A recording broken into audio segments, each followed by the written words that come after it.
लेखक हा व्यवस्थेच्या नेहमी विरोधीच असतो. ज्येष्ठ साहित्यिक राजन गवस, नांदवडे येथे संतोष मळवीकर यांच्या संत्याकुली पुस्तकाचे प्रकाशन. लेखक हा व्यवस्थेचा नेहमी विरोधीच असतो. तो होणं सोपं नाही.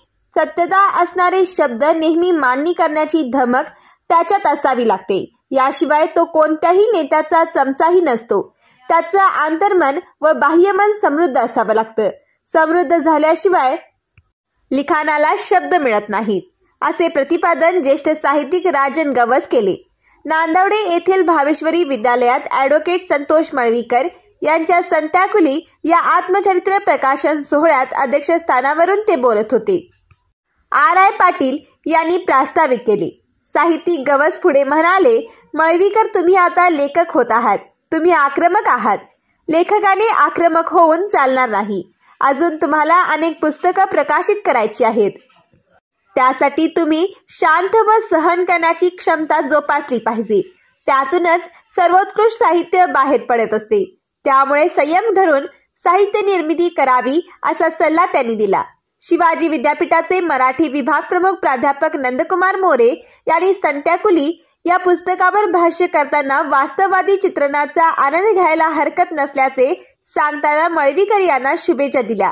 यावेळी अथर्व दौलत कारखान्याचे चेअरमन मानसिंग खोराटे, संग्राम कुपेकर, सुनील शिंत्रे, महाराष्ट्र केसरी विष्णू जोशीलकर यांनीही आपली मनोगते व्यक्त केली. एस.टी. महामंडळामुळे लेखनाची प्रेरणा. संतोष मळवीकर म्हणाले, व्यवस्थेवर नेहमी बोट ठेवून काम केलं म्हणून तर 167 गुन्हे आपल्यावर नोंद आहेत.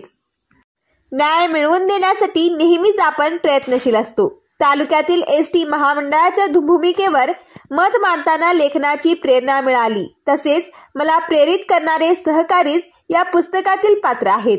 वाचक म्हणून आपण या पुस्तकाचा आनंद घ्यावा, असेही त्यांनी आपले मत व्यक्त केले.